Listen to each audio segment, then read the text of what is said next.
Bismillahirrahmanirrahim. Assalamualaikum warahmatullahi wabarakatuh. Innal hamdalillah nahmaduhu wa nasta'inuhu wa nastaghfiruh wa na'udzu billahi min shururi anfusina min sayyiati a'malina. May yahdihillahu fala mudilla lahu wa may yudlil fala hadiya lahu. Asyhadu an la ilaha illallah wa asyhadu anna Muhammadan abduhu wa rasuluhu la nabiyya ba'dah. Amma ba'd. Para jemaah rahimani wa rahimakumullah. Hari ini kita akan lanjutkan bahasan tafsir. Hari ini insyaallah kita akan mengkaji bersama-sama surat apa? Yang rajin datang tahu kelanjutannya. Surat apa? Al-Asr. Barakallahu fiik. Surat ini pendek tetapi pembahasannya cukup dalam sekali.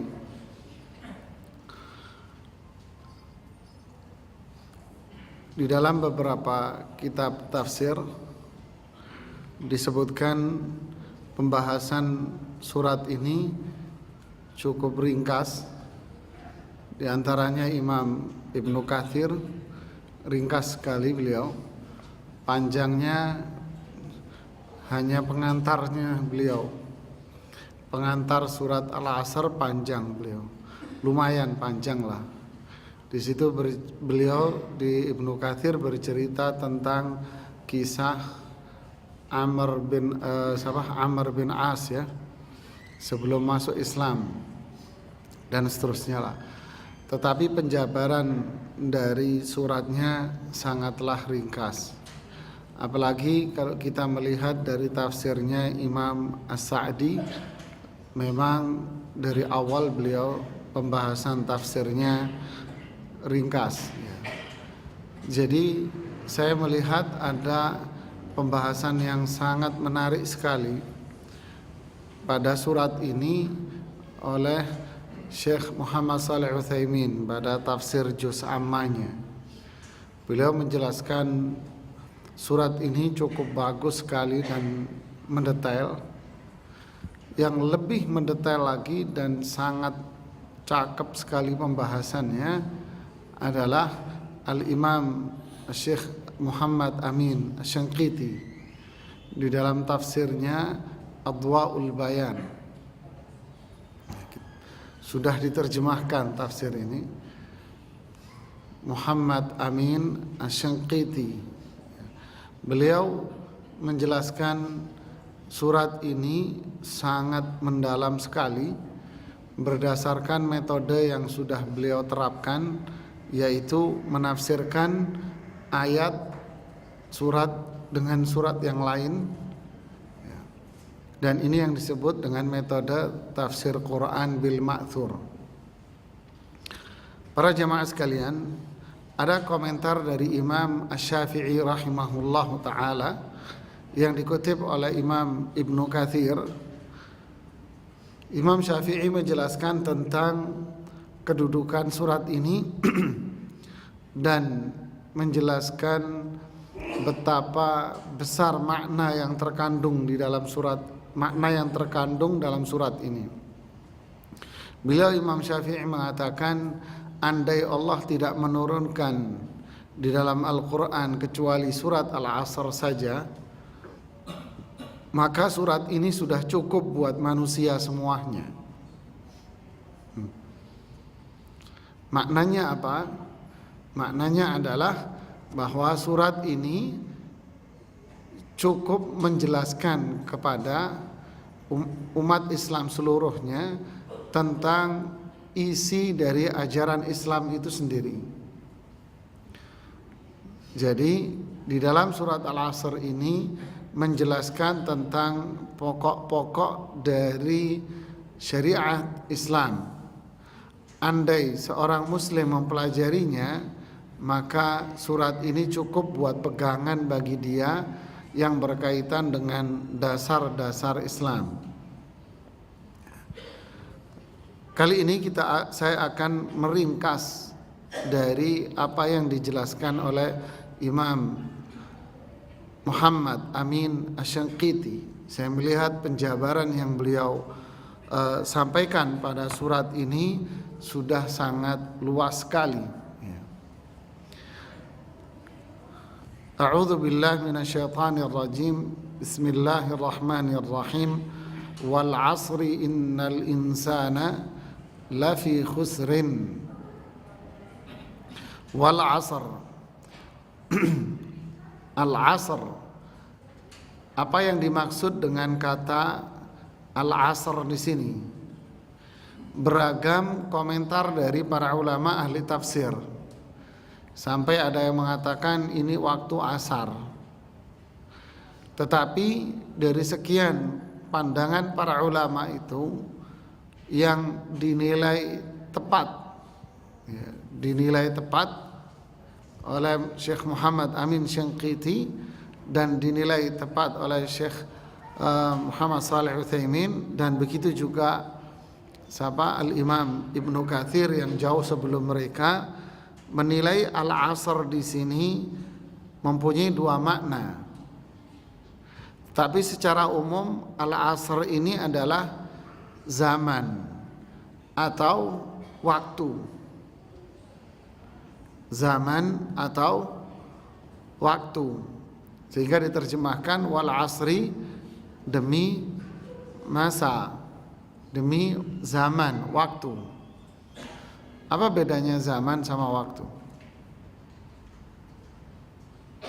Apa bedanya? Zaman lebih luas, sedangkan waktu itu bagian dari zaman. Ya. Ada dua pandangan dan ini yang dikuatkan. Yang pertama, makna al-'asr di sini adalah zaman. Wal 'asr, zaman. Dan ini adalah qasam, gaya bahasa sumpah.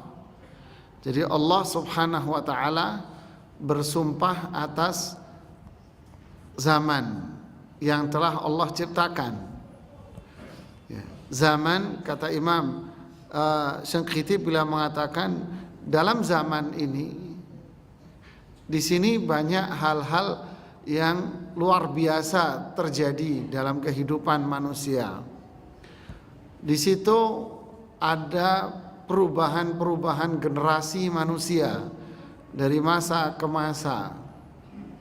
Seperti perubahan umpamanya adanya hilangnya kaum Nabi Nuh, munculnya kaum yang lain. Hilangnya kaum 'Ad, muncul kaum lain. Hilangnya kaum Tsamud, munculnya kaum yang lain. Hilangnya kaum Madyan, munculnya kaum yang lain, dan begitu seterusnya. Satu umat menghilang dan Allah ciptakan yang lainnya.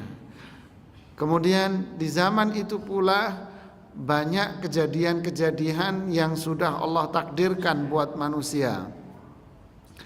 Takdir-takdir Allah telah terjadi pada manusia-manusia yang ada di kehidupan ini. Di zaman di situ perubahan waktu terjadi. Ada malam, ada siang. Begitulah kenapa Allah bersumpah atas nama al-'asr yang bermakna zaman. Yang kedua, al-'asr di sini bermakna umur manusia, umur kita, sehingga maknanya wal 'asri, demi apa? Umur, demi, ini bukan terjemah lo ya, ini makna ya, wal 'asri, sehingga maknanya demi umur yang Allah berikan kepada setiap manusia. Ya, demi umur yang Allah berikan kepada setiap manusia. Hal ini menunjukkan bahwa umur manusia ini memiliki kedudukan yang sangat tinggi di mata Allah.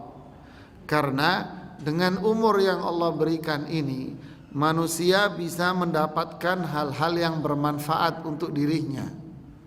Dan manusia bisa mendapatkan rahmat Allah pada dirinya.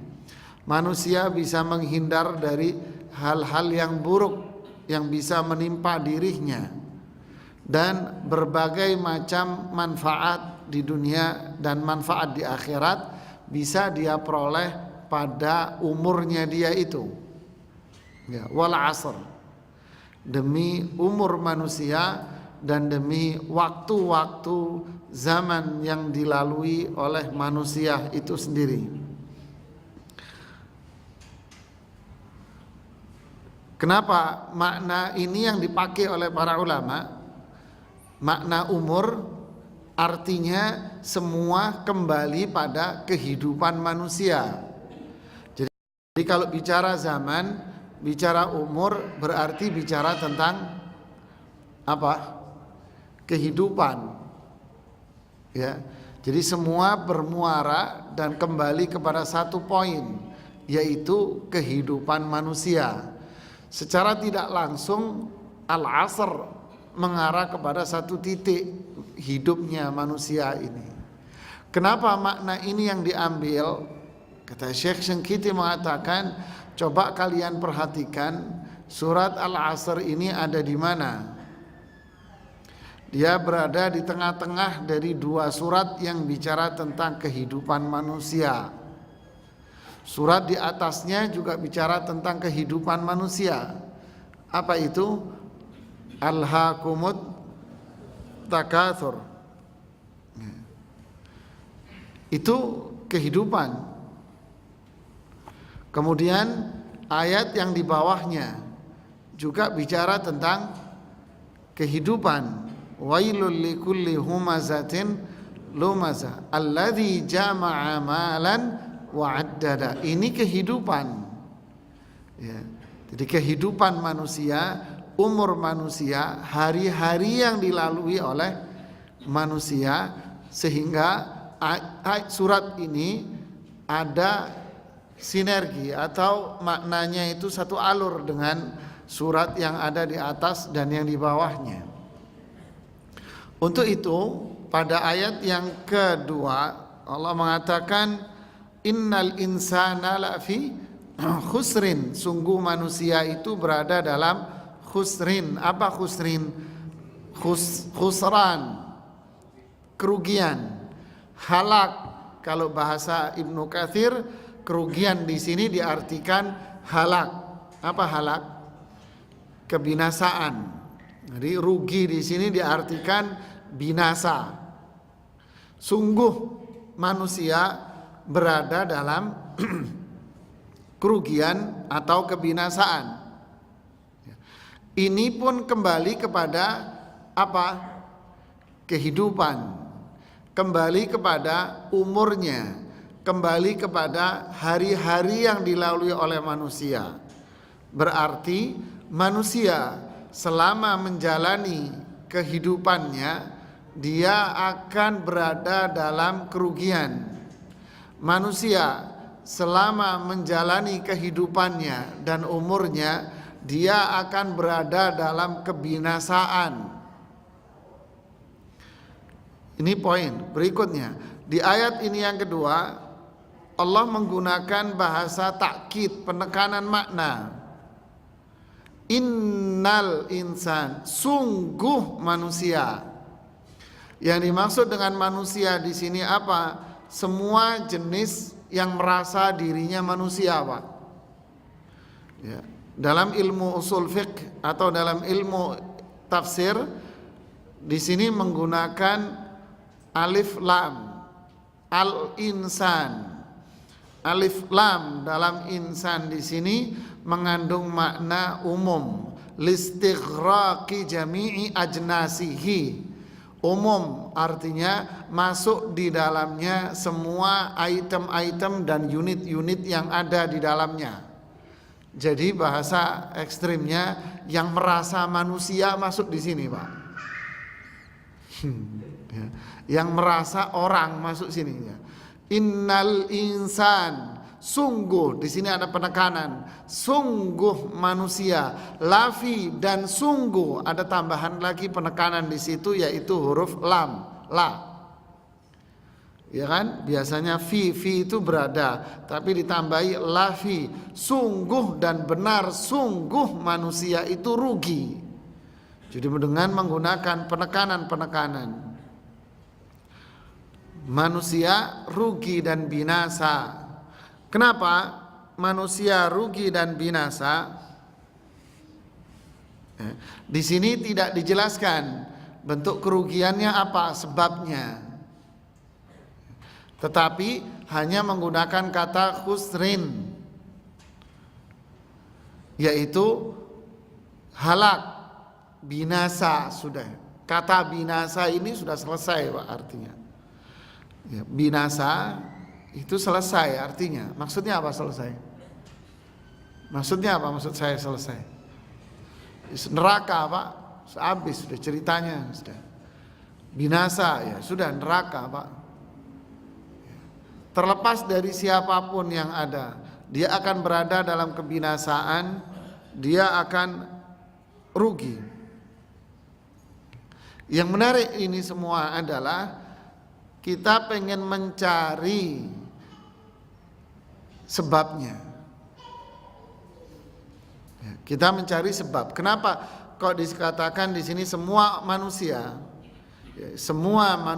akan rugi? Kenapa? Kenapa? Pertama, alasannya, beliau menggabungkan antara surat ini dengan surat yang di atas dan yang di bawah. Yang di atas bunyinya alhaakumut takatsur. Nanti kita jelaskan insyaallah minggu depan, pertemuan berikutnya. At-takatsur adalah maknanya takatsur di sini alladzi jama'a malan wa addada, itu takatsur. Ya. At-takatsur adalah alladzi jama'a malan wa addada, yang di ayat bawahnya. Takatsur itu mereka yang mengumpul-ngumpulkan harta, menghitung-hitungnya, yang bermakna pula tidak digunakan sebagai sarana untuk beribadah kepada Allah. Ini kata kuncinya. Tidak digunakan untuk sarana beribadah kepada Allah, sehingga tidak menimbulkan persepsi di benak kita bahwa orang yang mengumpulkan harta itu pokoknya nggak boleh. Jadi umat Islam suruh kere, tidak. Kalau umat Islam kere, yang bangun masjid siapa? Terus gimana caranya melakukan ibadah haji? Yang zakat siapa nanti? Yang sedekah siapa? Dan itulah kekuatan umat Islam di situ. Ya. Justru Islam menganjurkan umatnya untuk al-kasb. Ketika Rasulullah memuji Nabi siapa? Yang bekerja dengan usaha dan berusaha dari tangannya sendiri, Daud. Artinya kita pun dianjurkan untuk berusaha dan bekerjalah untuk mendapatkan harta itu. Jadi makna dari at-takatsur yaitu yang di ayat bawahnya alladzi jama'a malan wa addada, mengarah kepada prinsip tidak digunakan sebagai sarana untuk ibadah dan ketaatan kepada Allah, dunia oriented. Kalau digabung dengan al-asar menghasilkan, ini poin pertama. Jadi sebab kerugian seseorang adalah di otaknya hanya ada fulus. Di otaknya ada fulus. Kerja cari duit, Pak ya. Kerja cari duit, Pak ya. Sholat ntar dulu, Pak. Waktunya masih banyak. Ya, Bapak duluan deh, jangan ngerecokin orang ya. Ini yang terjadi di era sekarang. Sudah, arti pula orang sudah tidak memperdulikan lagi yang namanya ibadah. Ibadah itu satu kalau kepepet. Yang kedua, ibadah itu kalau ada dorongan dari lingkungan. Kalau yang lain pada sholat kagak enak, kita nggak sholat pak. Ya kan? Kayak apa? Kayak terawih. Itu dorongan lingkungan. Jumatan, dorongan lingkungan. Kalau nggak Jumatan kagak enak, gitu kan. Jadi tetap mindset di benak orang adalah fulus pak. Sudah fulus. Ini yang dia cari. Dia nggak memperdulikan lagi yang namanya ibadah. Dia tidak memperdulikan lagi yang namanya keridhaan Allah. Dia tidak memperdulikan lagi yang namanya aturan. Dia tidak memperdulikan lagi yang namanya halal dan haram, dibuang. Yang penting dapat fulus. Sholat, ibadah nanti pak. Kalau karyawan nanti kalau sudah pensiun jadi pengurus masjid. Itu yang terjadi kan. Nah, insyaallah bisa difahami. Ini poin pertama. Innal insana lafi khusr. Penyebab pertama, manusia itu rugi. Yang kedua, penyebab manusia rugi adalah di ayat pada surat Az-Zumar ayat 65. Di situ disebutkan sebab manusia rugi. Surat Az-Zumar ayat 65. La in asyrakta la yahbatanna 'amaluk wa la takunanna minal khasirin. Tuh, ya kan? La in asyrakta, jika Anda berbuat syirik, ya, jika kamu berbuat syirik, la yahbatanna, di sini ada penekanan makna double, ada lam, ada nun yang bertasdid. La yahbatanna, sungguh dan sungguh akan terhapus apa? Amaluk, semua amal ibadah kamu. Wala takunanna, double lagi pak, ada lam, ada nun yang bertasdid, dan sungguh kamu akan termasuk orang yang rugi. Berarti orang rugi di sini sebabnya apa? Syirik.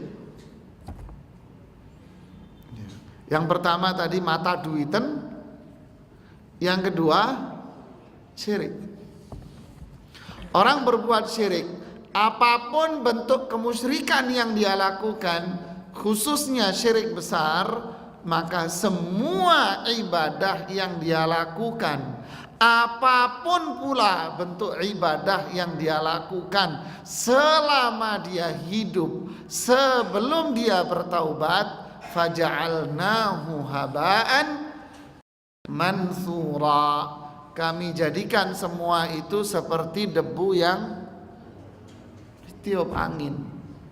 Mau haji berapapun, mau sedekah, mau sholat, model apa, sekali dia berbuat syirik saja, walaupun hanya semenit, dan itu kategorinya syirik besar, wassalam, selamat tinggal, dan mudah-mudahan Anda selamat, ya.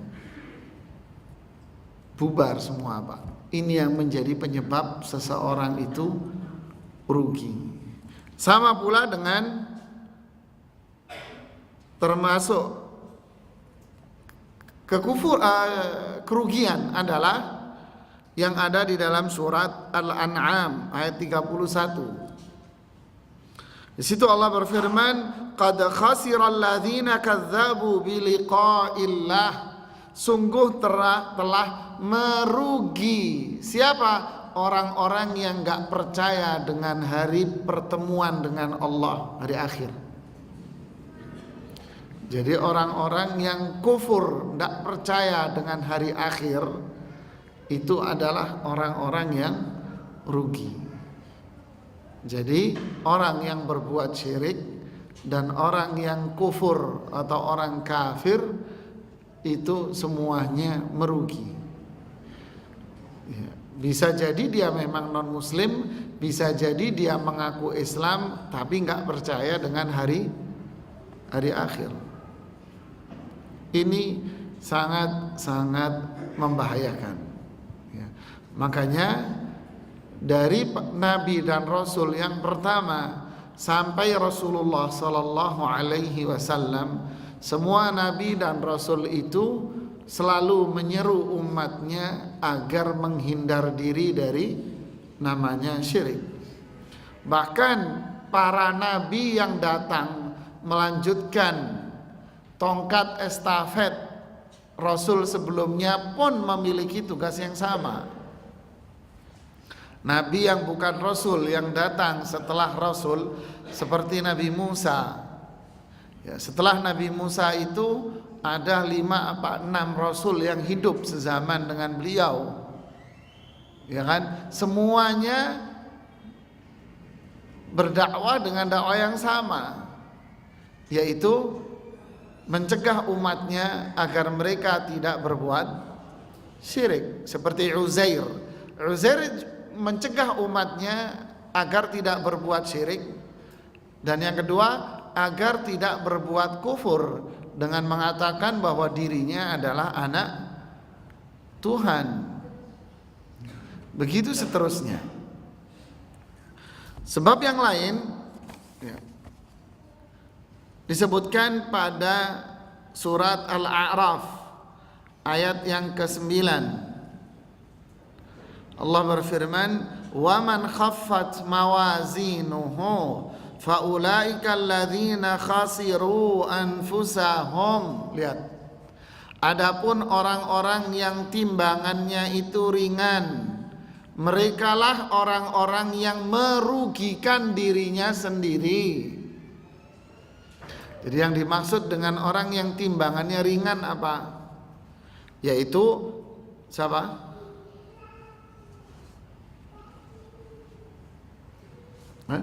Siapa orang yang timbangannya ringan? Siapa? Timbangannya ringan. Kan ada wa amma man thaqulat mawazinuhu fahuwa fi 'ishatin radiyah wa amma man khaffat mawazinuhu fa ummuhu hawiyah. Adapun orang yang timbangannya itu berat maka dia akan berada dalam kehidupan yang penuh dengan ridha dan rahmat dari Allah. Apa maksudnya? Banyak amal solehnya, maksiatnya sedikit, sehingga yang lebih berat adalah amal solehnya. Fahuwa fi 'ishatin radiyah, dia dalam kehidupan yang bahagia, diridhai oleh Allah, surga. Adapun orang-orang yang timbangannya ringan, maka dia fa ummuhu hawiyah, maka tempat kembali dia adalah neraka hawiyah, neraka yang menyala-nyala. Apa yang dimaksud dengan ringan? Ringan adalah apa? Amal ibadahnya dikit atau kagak ada. Sehingga yang berat apanya? Maksiatnya. Jadi pada surat Al-A'raf ayat 9, wa man khaffat mawazinu, orang-orang yang dan barang siapa yang amalnya itu ringan, timbangannya ringan, maka dia telah merugikan dirinya sendiri. Jadi ini yang keempat, bahwa orang-orang yang rugi itu adalah mereka yang banyak tenggelam dalam maksiat. Ada pelajaran menarik dari ini, poin yang keempat ini. Apa itu pelajarannya? Satu, ini bantahan bagi masyarakat yang cenderung mengatakan apa? Cenderung mengatakan apa? Maksiat jalan, sholatnya juga jalan.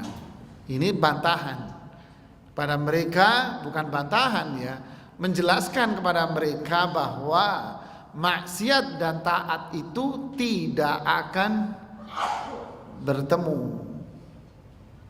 Maksiat dan taat tidak akan bertemu, ibarat air dengan minyak, Pak.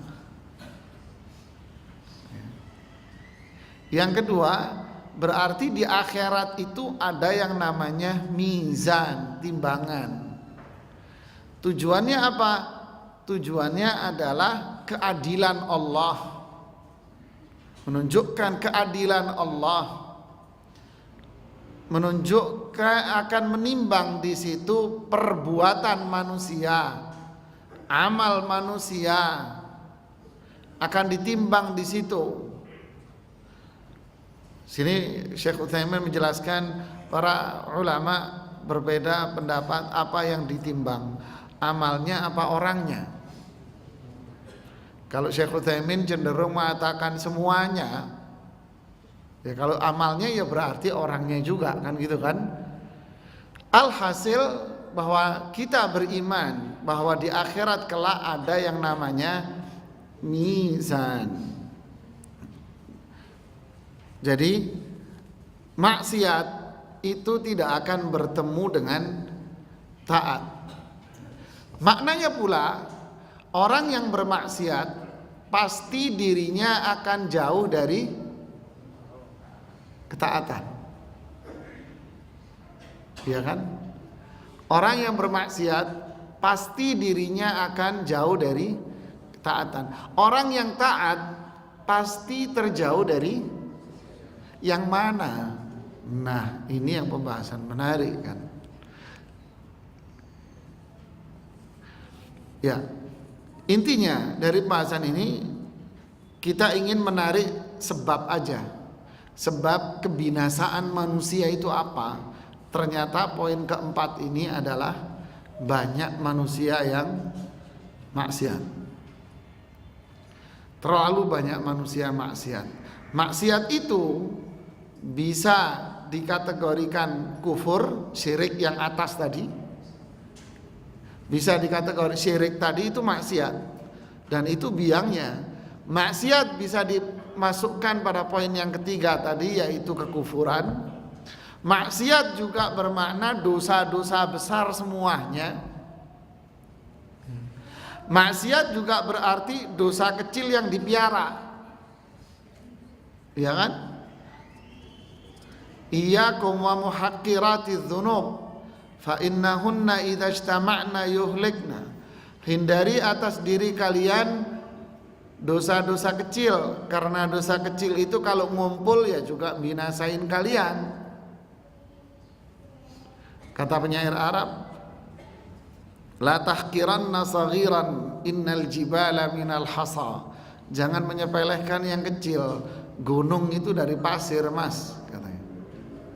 Kalau sudah longsor tuh gunung, habis kota itu. Ya, jadi dosa kecil yang dipiara, bahasa Qur'annya al-israr. Walam yusirru ala ma fa'alu wa hum ya'lamun. Mereka yang berbuat dosa itu tidak melakukan yusirru, enggak dipiara, enggak dilakukan terus. Nah ini poin yang keempat yang menyebabkan kerugian seseorang. Yang kelima adalah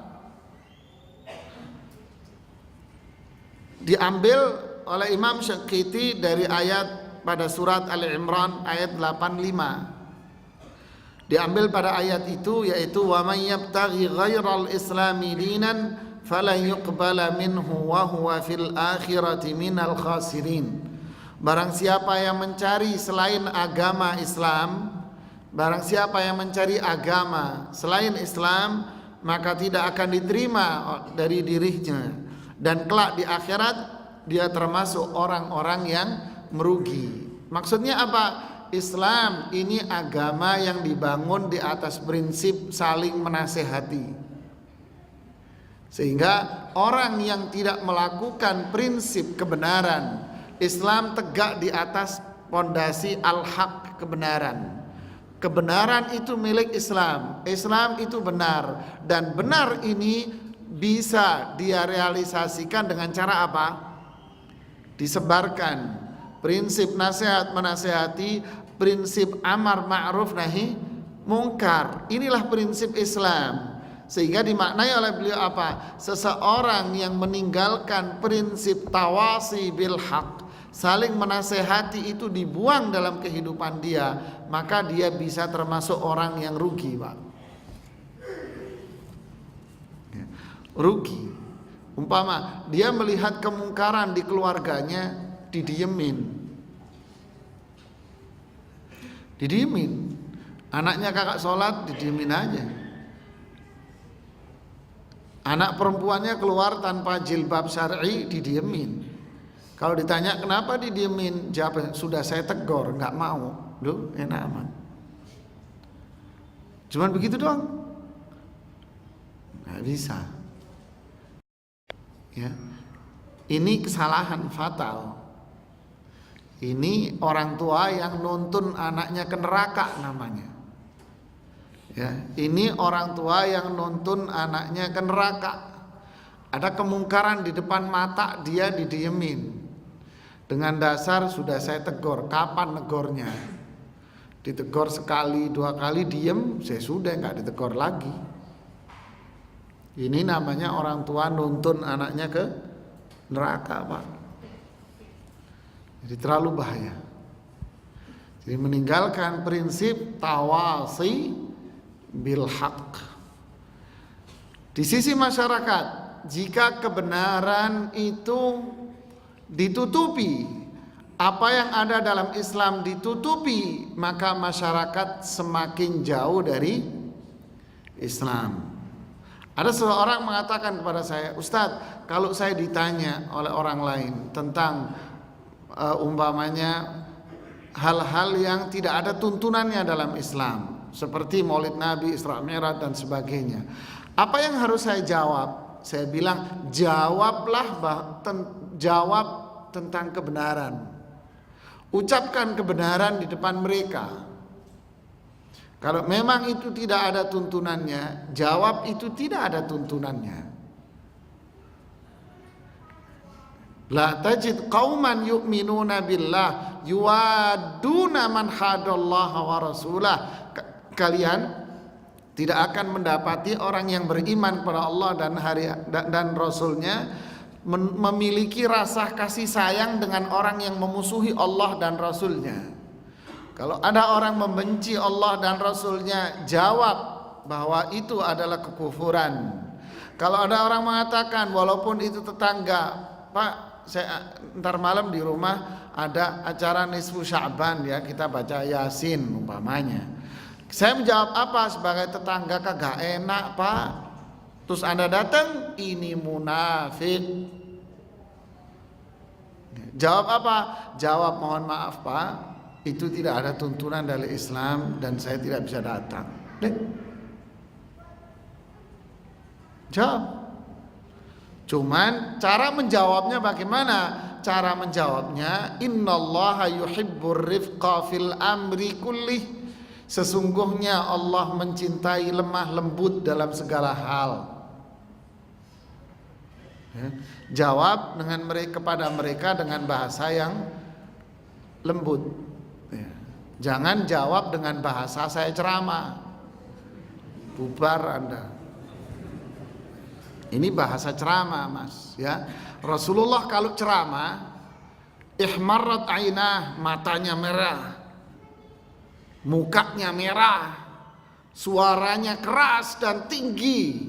Lu katanya lemah lembut, tapi kok matanya merah kalau ceramah? Ya enggak? Inilah bedanya konsep komunikasi dalam Islam dengan konsep komunikasi menurut versi Barat. Saya kasih tahu Anda. Kalau ceramah Rasulullah itu ihmarrat aina, merah mukanya, Mas. Merah matanya, Mas. Keras suaranya. Ka'annahu mundhiru jaish, seakan-akan beliau ini lagi menyeru orang untuk perang, Mas. Mau ceramah ini. Tapi giliran Rasulullah menasehati orang, bahasanya apa? Lembut, tersenyum beliau. Barakallahu fi. Terima kasih, mudah-mudahan Allah didoakan sama Nabi. Adakah pertanyaan yang lebih mulia dari Anda? Tahukah kalian, adakah orang yang lebih mulia dari dia? Ini orang mulia, dipuji sama Nabi. Lihat, lembut kan? Lemah lembut, Pak. Loh kalau ceramah? Nah ini yang harus difahami. Ini komunikasi Allah Nabi, Pak. Oke, jadi ketika seseorang meninggalkan prinsip tawasi bil haq, kebenaran tidak berani dia tegakkan karena sebuah budaya. Budaya apa? Pekiwuh, budaya orang Jawa Tengah, Pak. Apa? Enggak enak. Enggak enak sama sahib, enggak enak sama tetangga, enggak enak sama temen, enggak enak sama keluarga, enggak enak sama fulan, enggak enak sama istrinya, takut sama istrinya. Udah. Akhirnya kebenaran di mana? Di kolong. Kebenaran di kolong emas. Karena dia nggak berani ngomong. Ini na'udzubillah.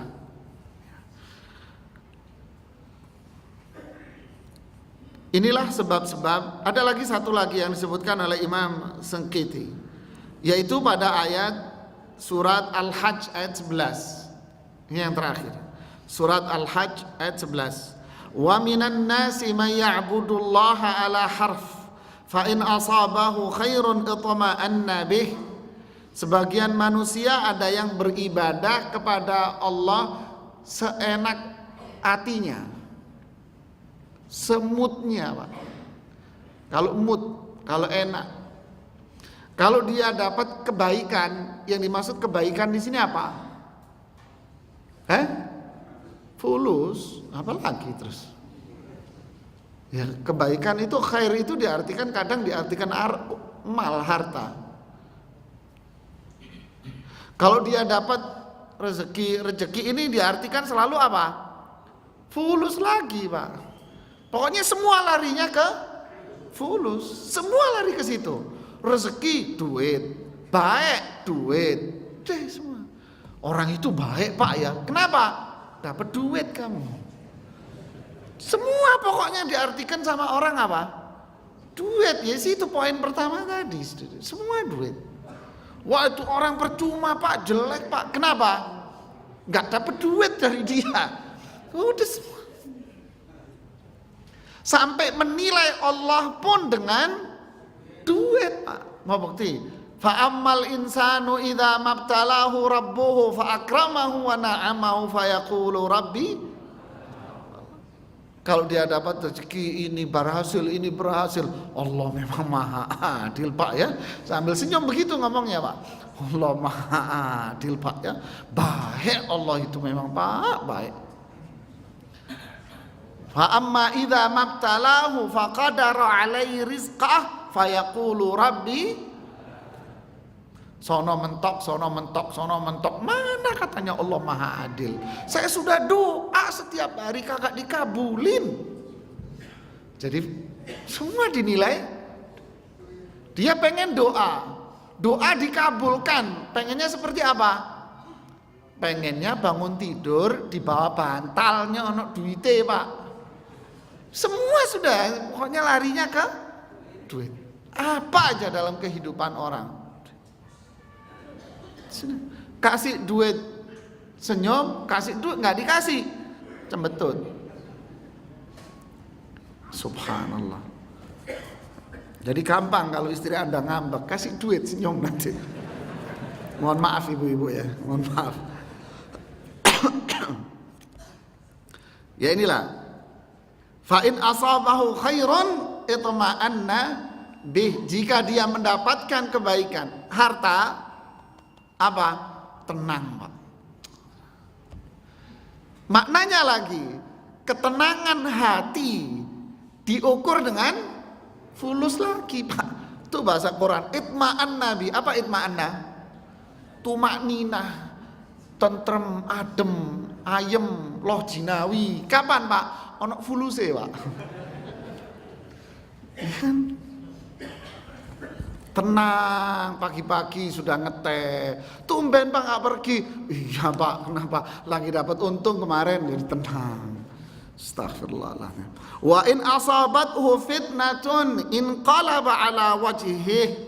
Tapi kalau dia dikasih fitnah, cobaan, ujian oleh Allah, inqalaba ala wajhihi, berbalik kehidupan dunia, Pak.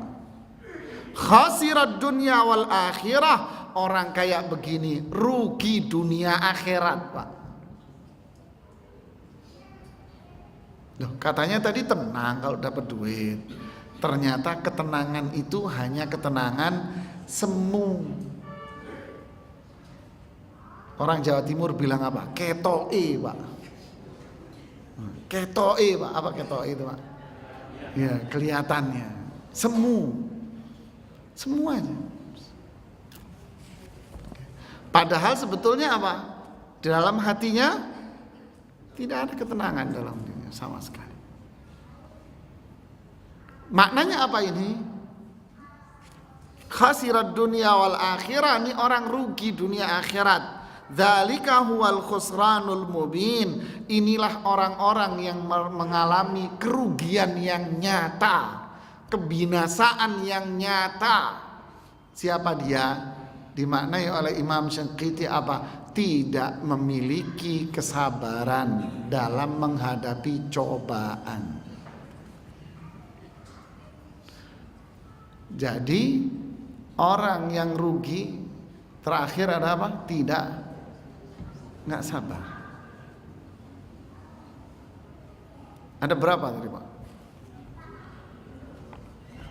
6 apa 7? Coba hitung yang pertama. Yang pertama orang rugi sebabnya adalah mata duiten gitu loh. Gampang Pak ngapalin ya, Pak. 1 apa? Mata duiten. Yang kedua syirik. Yang ketiga kufur. Kufur ini bisa kufur nikmat, ya kan? Yang keempat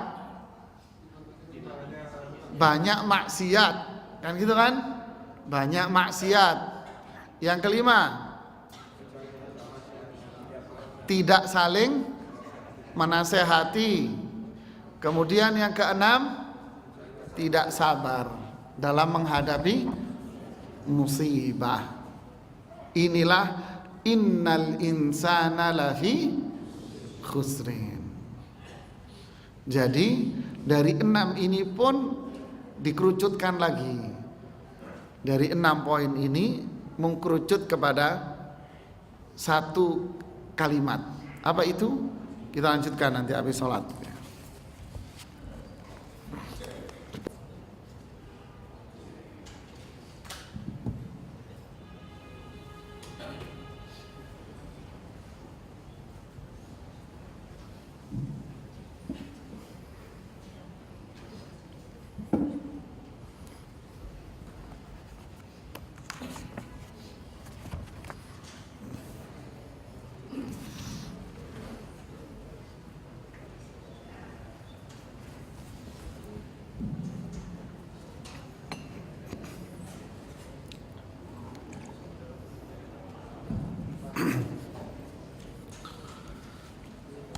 Bismillahirrahmanirrahim. Alhamdulillah wassalatu wassalamu ala Rasulillah wa ba'd. Para jemaah rahimani wa rahimakumullah. Kesimpulannya dari pembahasan seputar ayat yang kedua, innal insana lafi khusr.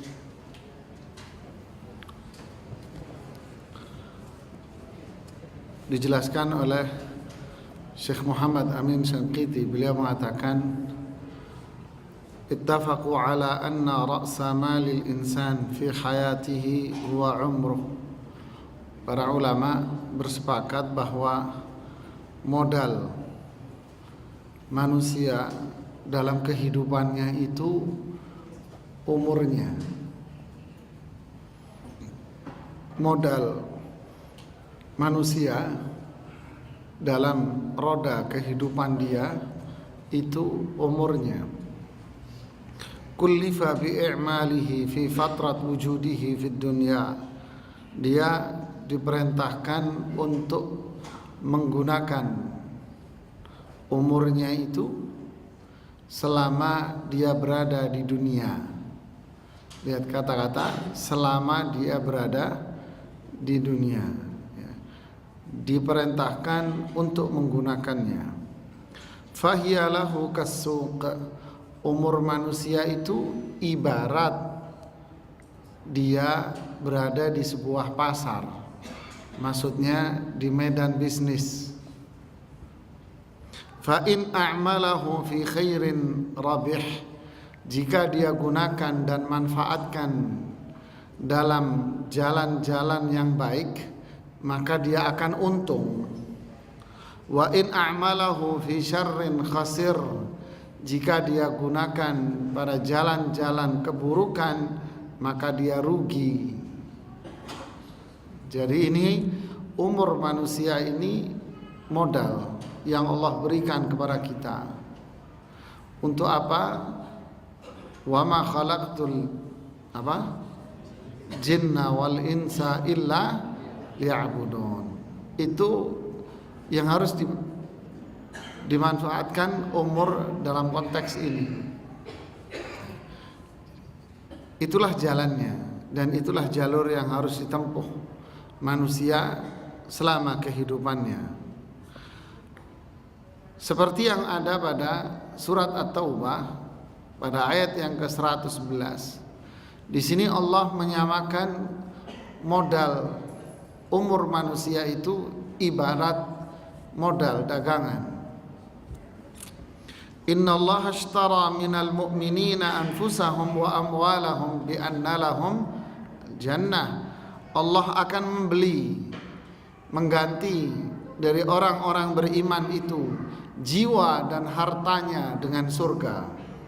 Jadi ibarat orang bisnis tukar menukar. Apa yang dibeli oleh Allah? Umur manusia itu. Ketika umur dia digunakan untuk beramal saleh, amal yang dilakukan manusia bisa dengan anggota tubuhnya, bisa dengan hartanya. Makanya dalam fikih ada istilah ibadah badaniyah, ada yang disebut dengan ibadah maliyah, ibadah yang berkaitan dengan anggota tubuh, dan ada ibadah yang berhubungan dengan harta. Jadi umur manusia digunakan untuk ini, maka Allah ganti dengan apa? Surga. Kemudian di ayat yang lain pada surat As-Saff ayat 10 dan 11, hal adullukum ala tijaratin tunjikum min adzabin alim. Lihat, apakah kalian mau saya tunjuki atas bentuk tijara? Lihat, ya kan? Ini pahala surga itu diumpamakan oleh Allah dengan sesuatu yang menyenangkan manusia. Manusia senang, namanya dagang, namanya uang, senang. Diumpamakan itu. Maukah kalian saya tunjuki dengan yang namanya tijarah? Tijarahnya sama siapa? Sama Allah tapi. Apa bentuk keuntungannya? Kamu bebas dari azab neraka. Apa bentuknya? Tu'minuna billah wa rasulih. Kamu iman sama Allah dan Rasulnya. Nanti hidupmu ditukar sama Allah dengan surga, Pak. Kemudian di dalam hadis Muslim, di situ ada kalimat kullun nasi yaghdu faba'i'un nafsahu famu'tiquha aw mubiquha. Setiap orang beraktivitas di pagi hari. Ada orang yang menyelamatkan dirinya. Kullun nasi yaghdu faba'i'un nafsa. Setiap orang beraktivitas di pagi hari. Faba'i'un nafsa, terjemahan letterleknya dia menjual dirinya. Famu'tiquha, hasilnya dia bisa menyelamatkan dirinya dari azab neraka, atau malah dia menenggelamkan dirinya ke dalam neraka. Lihat bahasanya. Jadi ini umur manusia ibarat orang dagang, mau dipakai di jalur yang benar, ketaatan, nanti diganti surga, selamat dari neraka. Dan intinya ada pada surat Fatir ayat yang ke-37. Awalam nu'ammirkum ma yatadzakkaru fihi man tadzakkar wa ja'akumun nadhir. Tidakkah kami, kata Allah, telah memberikan kepada kalian itu umur, usia. Kami berikan kalian umur panjang, usia. Ma yatadzakkaru fihi, seharusnya umur itu dipakai untuk mengingat Allah. Man tadzakkar, tapi yang mau ternyata enggak semuanya. Ternyata enggak semua orang yang mau memakai umurnya itu untuk tujuan itu. Wa ja'akumun nadhir, padahal telah datang kepada kalian penyeru keburukan, pembawa kabar buruk. Maksudnya pembawa kabar buruk jika umurnya itu tidak dipakai dalam rangka ketaatan kepada Allah Subhanahu wa ta'ala. Jadi ini innal insana lafi khusrin. Kenapa? Karena umurnya sebelumnya. Wal asri, umurnya, waktu-waktunya dia buang begitu saja. Dia hilangkan begitu saja.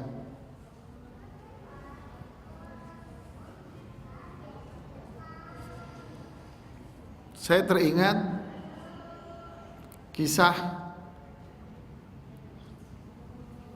ketika penaklukan kota Damaskus. Tak kasih cerita sedikit ya sebelum saya tutup. Penaklukan kota Damaskus. Tahu kota Damaskus kan? Suriah. Pengepungan kota Damaskus setelah pertempuran Ajnadain di Palestina. Jadi itu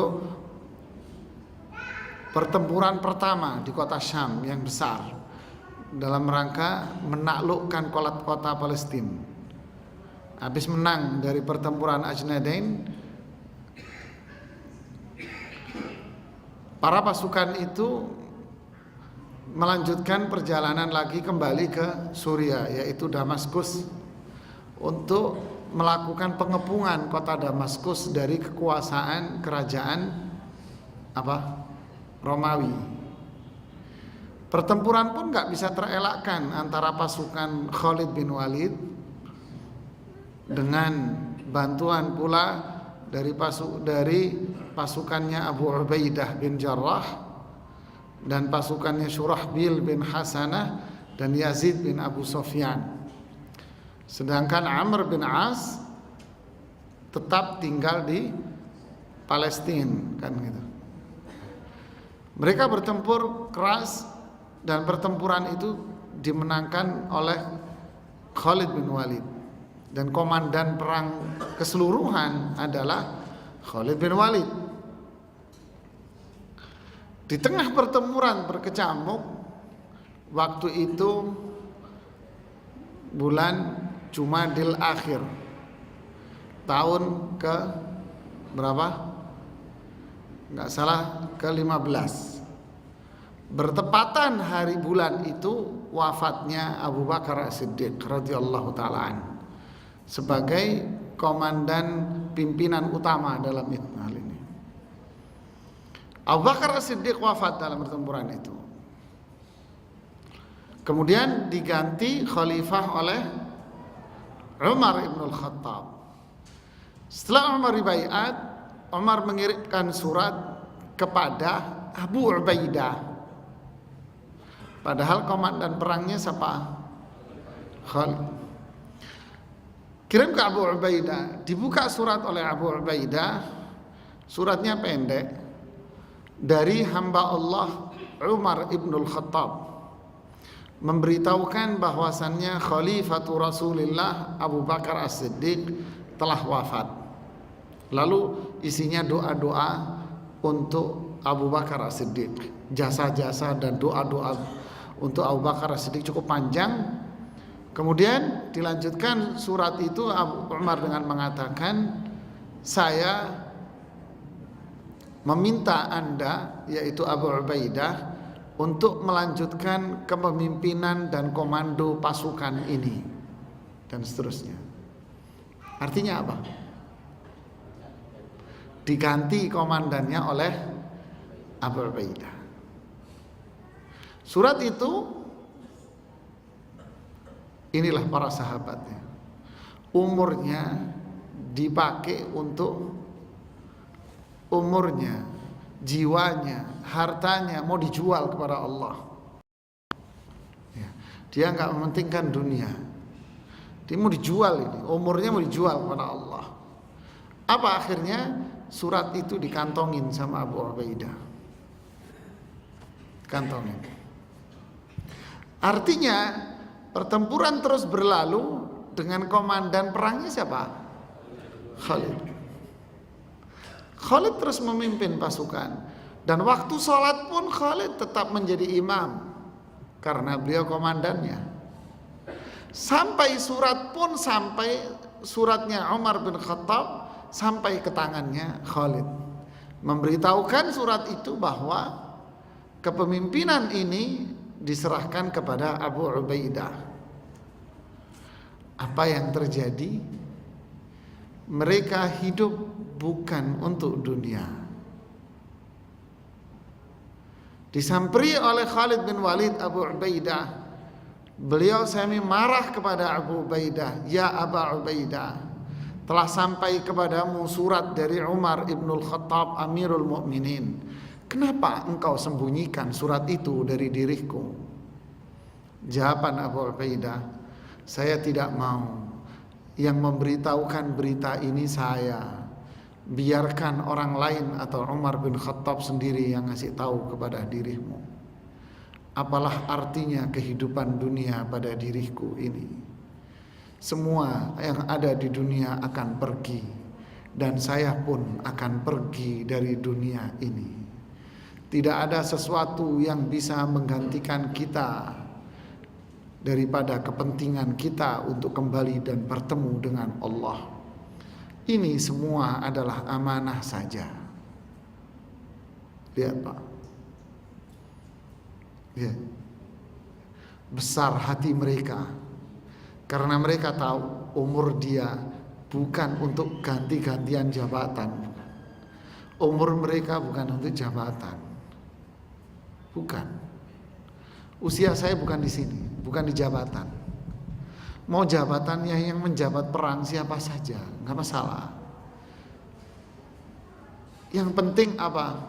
Yang penting apa yang bisa saya berikan untuk Islam. Yang penting apa yang bisa saya korbankan semasa saya hidup untuk Islam. Kamu jadi pemimpin, saya yang jadi pemimpin, tidak ada masalah. Inilah mereka sahabat itu. Jadi apa kata Heraklius ketika mendengar pasukan ini tiba, pasukan Islam tiba? Apa katanya Pak? Alas salamati ya Syam wala liqa'a ba'dah. Tahu artinya? Alas salamati ya Syam wala liqa'a ba'dah. Apa? Selamat tinggal dan gak bisa ketemu lagi saya sama kamu wahai Syam. Lihat Pak. Tahu maknanya?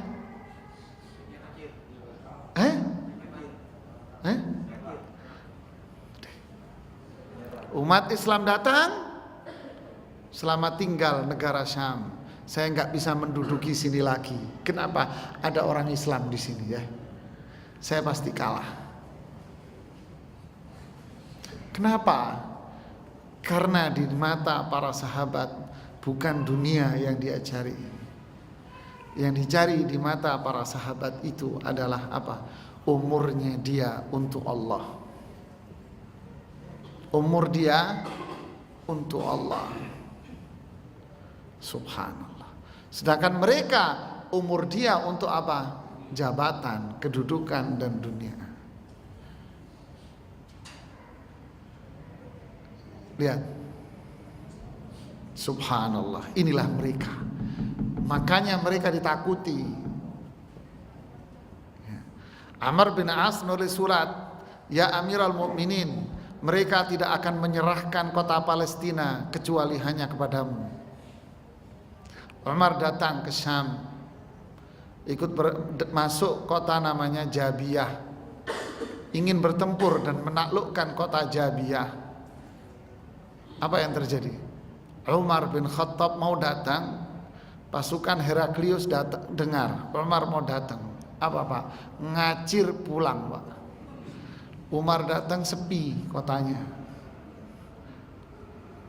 Kemudian orang Palestina Romawi yang menguasai wilayah Palestina ngomong sama Amr bin As, "Wahai Amr bin As, kami tidak akan menyerahkan negeri ini kepada siapapun kecuali kalau Umar bin Khattab sendiri yang datang ke sini, saya ngaku kalah." Umar datang, diserahkan Palestina, Baitul Maqdis kepada tangan Umar bin Khattab. Kenapa? Umurnya bukan untuk dunia dan jabatan. Kalau umurnya untuk dunia dan jabatan, sama-sama laki mas, kuat-kuatan. Ini yang terjadi zaman sekarang. Semua cari jabatan, ya kan? Siapa yang kuat? Tapi kalau umurnya untuk Islam, untuk Allah mau dijual, itu yang terjadi. Islam datang, mereka keringat dingin dan kabur. Inilah yang menjadikan para sahabat itu mulia. Yaitu yang disebutkan di ayat tadi, innallaha ashtara minal mu'minina anfusahum. Allah akan beli dari orang-orang beriman itu jiwa dan hartanya. Siapa orang mukmin yang sudah dibeli umurnya oleh Allah? Siapa? Sahabat Pak. Para ulama salafus salih. Mereka telah jual umurnya kepada Allah, jual hartanya kepada Allah. Dia enggak memperdulikan lagi. Khalid yang awalnya komandan perang, kemudian diganti Abu Ubaidah, dia menjadi tentara di bawahnya Abu Ubaidah. Tetap dia berjuang dan strateginya Khalid tetap dipakai oleh Abu Ubaidah. Begitu besar hati mereka, karena di hati mereka tidak ada hak dunia. Ini kita nggak dapat jabatan ngamuk Pak, terus bikin partai tandingan akhirnya. Situlah yang terjadi. Gimana mau benar? Mindsetnya fulus, wa ma adraka ma fulus. Terus gimana mau jaya? Nggak bisa jaya. Tidak ada. Mereka jual umurnya. Innallaha ashtara minal mu'minina anfusahum. Ini mereka jaya.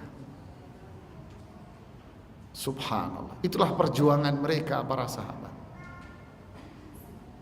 Ya, tidak ada dalam hati mereka itu dunia sedikit pun. Yang hanya ada di benak mereka surga. Ketika pasukan Islam pertama kali menginjak kakinya di Syam, dibagi menjadi 4 pasukan perang oleh Abu Bakar As-Siddiq. Lalu komandan Romawi datang, mereka mengirimkan pasukan yang begitu dahsyat, jumlahnya luar biasa. Mereka semuanya 4-4-nya mengirim surat kepada Abu Bakar As-Siddiq. Apa jawaban Abu Bakar? Ya kaum, ya fulan bin fulan, ya fulan bin fulan, wahai Amr, wahai Yazid bin Mu'ab bin Abu Sufyan, wahai Abu Ubaidah, wahai Syurahbil bin Hasanah, ketahuilah dulu kita berperang bersama Nabi dengan jumlah yang sangat-sangat sedikit. Kita berperang bersama Nabi hanya memiliki 1 ontak saja, bergantian ratusan orang. Jumlah kalian sekarang itu banyak. famdi bi barakatillah, berjalanlah terus, perangi orang-orang itu. Bismillah, sebut nama Allah, jalan, perangi mereka. Lihat Pak, yang di hati mereka apa? Mau dijual umurnya sama Allah. Yang dicari apa? Surga Pak. Surga. Terakhir, ketika Amr bin As menaklukkan kota Mesir, dia minta bantuan sebelum menaklukkan yang sekarang namanya Qahira, Kairo. Dulu namanya bukan Qahira, namanya kotanya lupa saya namanya.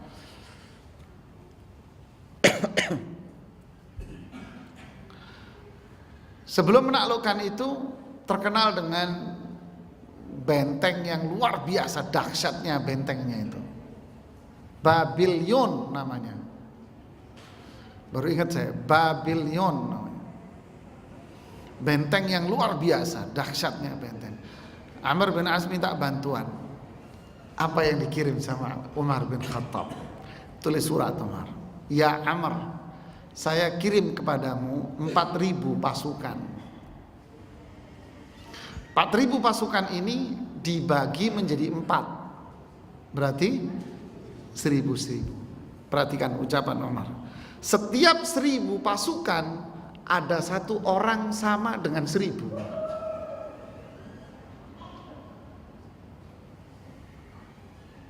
Saya kirim kepadamu 4.000 pasukan. Setiap 1.000 pasukan ada 1 orang sama dengan 1.000.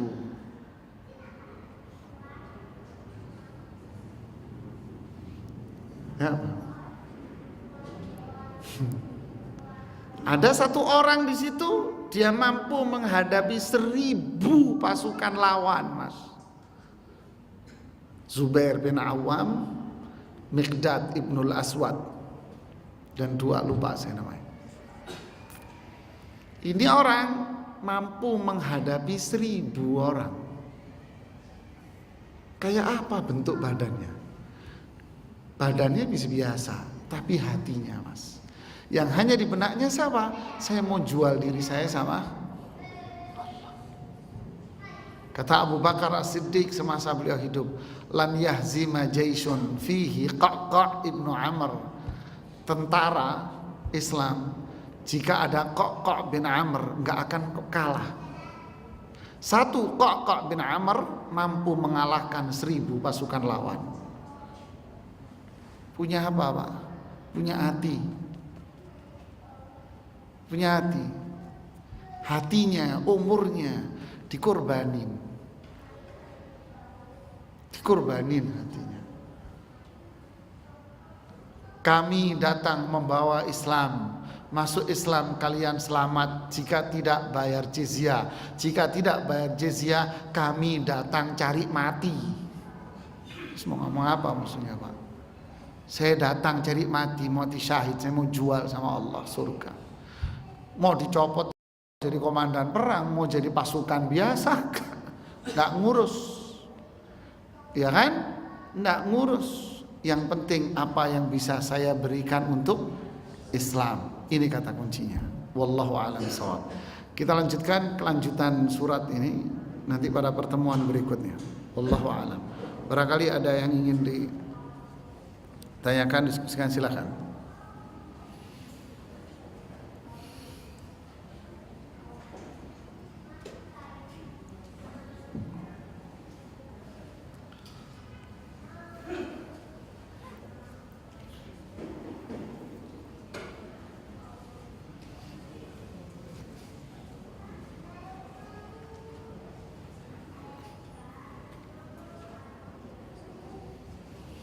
Fadhal. Silakan Pak. Assalamualaikum warahmatullahi wabarakatuh.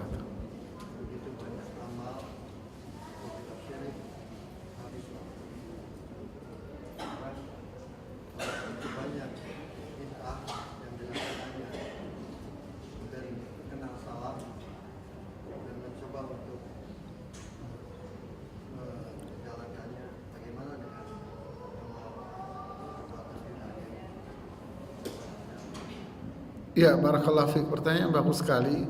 Bagaimana dengan seseorang yang dulunya banyak berbuat maksiat umpama seperti syirik, bid'ah dan sebagainya, lalu dia bertaubat kembali kepada Allah. Bagaimana dengan amal dia yang dulu?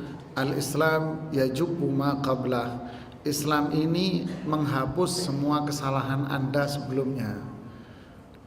Jadi kalau seseorang sudah taubat dan taubatnya adalah taubat nasuh, taubat yang sebenar-benarnya seperti yang disebutkan para ulama pada syarat-syarat taubat, konsekuensi taubat, sarana-sarana taubat, dia penuhi semuanya, maka insya Allah semua apa yang dia perbuat itu la khaufun alaihim walahum yahzanun. Enggak usah takut akan azab, enggak usah sedih atas dosamu yang lalu. Kapan? Innal ladzina qalu rabbuna Allah tsumma istaqamu tatanazzalu alaihimul malaikah alla takhafu wala tahzanu. Orang-orang yang mengatakan Tuhan kami adalah Allah, kemudian dia istiqamah, apa yang terjadi? Tatanazzalu alaihimul malaikah, para malaikat itu akan turun. Kapan? Ketika dia posisi sakratul maut. Malaikat itu mengatakan gak usah takut akan azab Allah, gak usah sedih atas dosa-dosa kamu. Berarti orang yang bertaubat kembali kepada amanu tsumma istaqamu, kemudian dia istiqamah, maka dosa-dosa yang lampau insya Allah akan diampuni oleh Allah.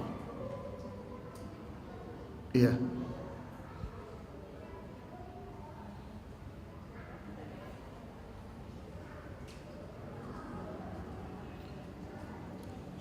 Ada lagi?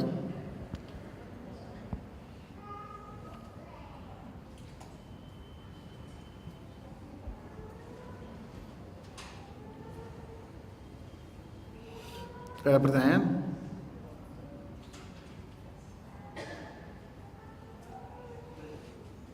Ya? Kalau nggak ada, saya cukupkan sampai di sini. Mudah-mudahan bermanfaat buat kita semuanya. Subhanakallahumma bihamdik, asyhadu an la ilaha illa anta, astaghfiruka wa atubu ilaik. Assalamualaikum warahmatullahi wabarakatuh.